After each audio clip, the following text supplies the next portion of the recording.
We're talking shotguns. I got a Remington 870 Express Magnum that I got for about $320 made in the USA versus an ATI made in Turkey $100 special that I bought from Palmetto State Armory.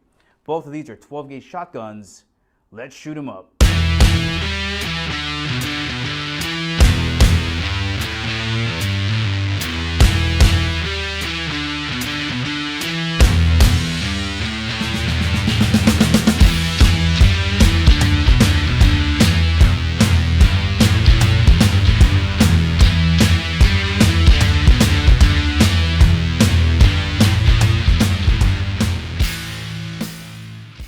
Let's talk shotguns. So getting back to it, I paid around $100 for the ATI shotgun from Palmetto State Armory. You're gonna find that for roughly around the $200 price range most of the time. And then a Remington I picked up for about $320 brand new. So, you know, the differences are there, but what are you going to get for your money? Here is a quick list of the similarities between the two, that I found on there, but let's have a closer look at some of the components that I think are important to consider when you're kind of deciding to buy one of these two. So let's have a look at the extractors here. Both of them are single claw extractors. Unlike the Mossberg that has two, some people will say it's a disadvantage. I don't know how often they break. All I know is that they seem to do their job pretty well over my testing. Next up, let's have a look at the loading gates on the bottom. Both of these are bottom loading and both of these are side ejecting. Now, some people like the Mossberg shotgun because there is no floor plate to push out of the way. And I can tell you this much, the spring on the follower on the ATI is so damn stiff that I could see how getting your thumb caught in that thing would be pretty painful. And that's a common complaint that some people have with the Remington. But the people that love Remington just say that it's a training thing. So for me, it's a disadvantage. For some people, they're not really going to care. Here's a look at the front sights on these. So you got the bead sight on the Remington at the top and the ramped sight at the bottom on the ATI. I really like the ramp sight on the bottom for the ATI. You can actually paint it up with some fluorescent green or orange nail polish and very easy to pick up. Both of these stocks are synthetic. The Remington's at the top, the ATI's at the bottom. You're going to notice a real spongy buffer pad on the ATI, and I think it really needs it here because the receiver is aluminum, so it's supposed to help take some of that recoil away. The Remington has a solid steel a receiver up there, so it eats up a lot of that recoil. Not that you're going to be worrying about recoil sensitivity when you're shooting shotguns, but Remington on the top, not milled out for a scope, so you can easily drop a scope on the ATI down at on the bottom. So for me, $100 for a milled receiver. Of course, both of these have synthetic forearms. I didn't notice a big difference between the ribbed forend, I hate saying ribbed forend, and the checkered forend on the Remington. They both seem to operate pretty much the same as far as feel goes. Let's have a look at this here. So here's the ejectors. A lot of people have told me, and a lot of YouTube videos were saying that the ejector here on the Remington is riveted in and they consider it a disadvantage. And I agree, it's a mechanical difficulty or could be a mechanical problem, but how often do they break? I don't know. I don't know how often these things come off, and if they do, they have to be sent back to a gunsmith or Remington to be re-riveted and put back on. So can it be a difficulty? Yeah, because if that thing breaks, your shotgun will not eject shotgun shells. Now the ATI and their aluminum receiver has a little bit different approach to it. They actually mill it out there. So I didn't notice any reliability issues. I can see maybe for some reason if some of that broke off for some reason, then that might be, your shotgun would be useless. There's no way to replace it. But I think as a whole, a majority of us probably won't see that. And again, depending on what you're going to use it for. Both of these have polymer trigger guards, and I wanted to draw your attention to the carriage release levers here. The AT on the bottom has a wider, thicker carriage release lever, and I really found it easier to release, especially because the trigger guard and the ATI is cut out more, so it was easier for my my pointer finger to reach around that trigger guard and release that carriage belt. And when you've been shooting a lot in cold weather, that little tiny sliver of a carriage release lever there on the Remington can be a little bit painful. But those are some of the main things that I've seen that are different. Let's have a look at both of the rifles kind of next to each other, and I'll go over the differences and similarities. So both of them have synthetic stocks and forends. The Remington has a solid steel receiver. The ATI has an aluminum receiver, which some people argue is like the polymer versus steel. It's up to you what you want to do. I didn't really notice a performance difference, but I did notice a gigantic recoil difference. I mean, it was noticeable that even with that buffer pad from the ATI, I was still taking, crack shooting 2 3/4 shells. Since we're on that, both of these will shoot 3" and therefore can shoot 2 3/4. You'll get 4 in the magazine with a 3" and 5 in the magazine with 2 3/4. They both can handle magnum loads, so there's a similarity there. Both of them have double action bars that attach the fore end to the shotgun. I like the finish on the ATI a lot better than the standard kind of entry-level finish that Remington puts on their entry-level stuff.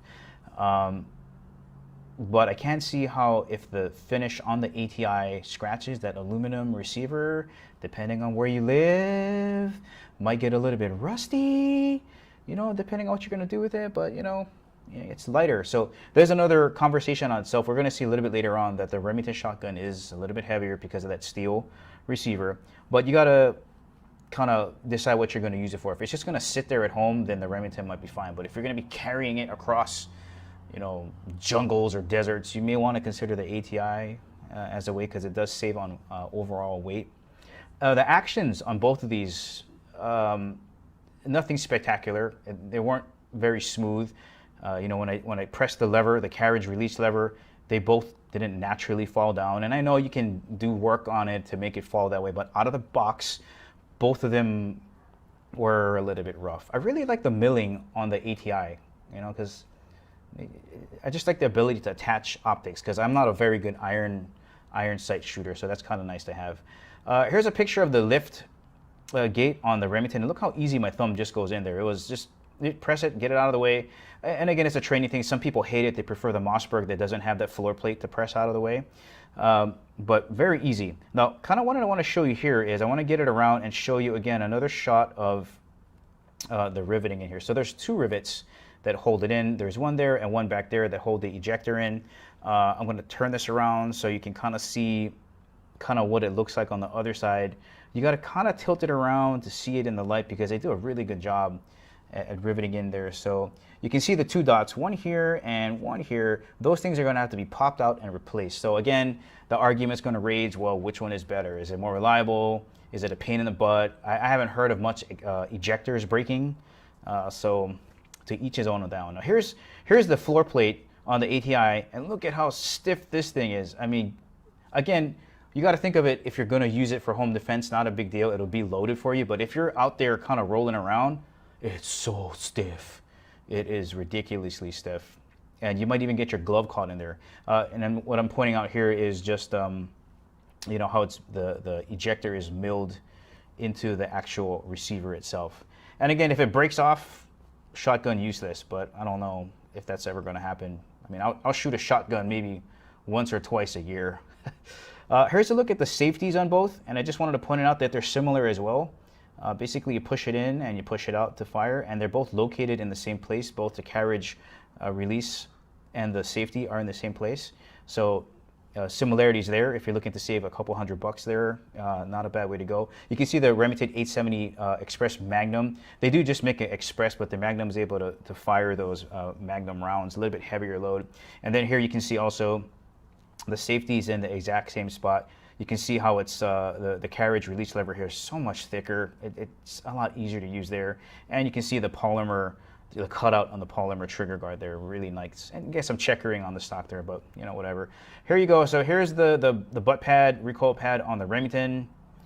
It's not very forgiving, but it doesn't need to be, because that steel receiver really does a good job at taking that recoil away. I really like shooting the shotgun. If I had to tell you which one I like shooting better, I like shooting the Remington a lot more. So you can see how spongy that is.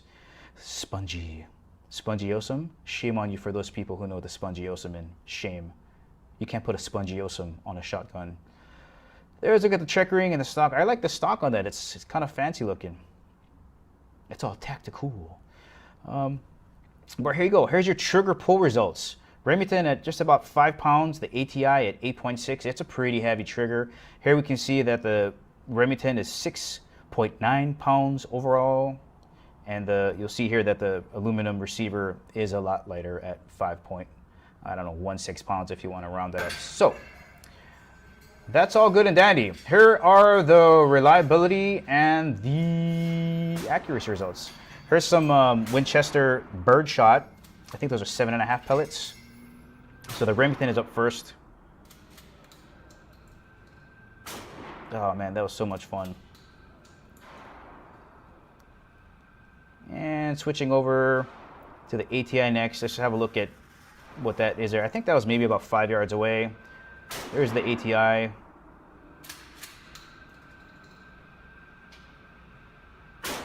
Oh, I loved having the range all to myself. This is also shot in Las Vegas. Yeah, there you go. There's 3 there. Here's some estate buckshot. These are all 2 3/4 shells. Man, buckshot. It'll ring your bell. Boom! Right in the upper chest. Got you in the throat, right in your esophagus.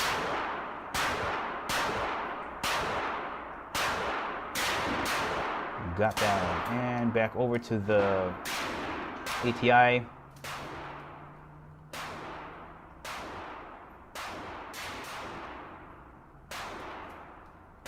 And I had to slow fire here, guys. I don't have enough training and skill to rapid fire a shotgun. Semi-automatic shotguns are hella fun to shoot because all you do is bang on the trigger. But pump action's not really used to doing it. I couldn't, get the motion down to be fast at it. But I've seen some people that are crazy fast at pump action.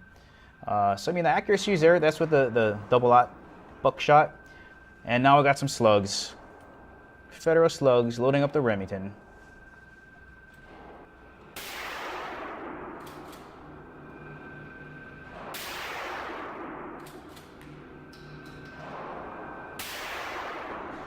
Man, I love shooting that Remington shotgun.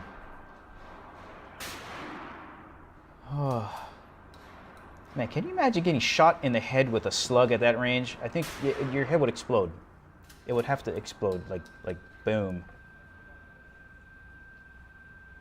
Oh. Anyway, guys, that's the review on those. If I had to recommend one or the other, I would say, if you can afford it, get the Remington, but there is absolutely nothing wrong with that ATI shotgun. You could shoot it all day. And if you can catch the ATI on sale for $100, dude, go for it. I guess that's the main point that I want to get out of here. Is both of these are entry-level shotguns. I think you can group all of them together in the same category. So my theory on that is, hey, if you can go as cheap as you can on an entry level, why not? So that's the end of the review between the Remington 870 Express Magnum and the ATI TAC PX2. I hope you guys found it useful. If you liked the video, please give me a thumbs up. And if you have not subscribed to my channel, please do. It'll help me keep the videos going. And as always, guys, I will catch you later.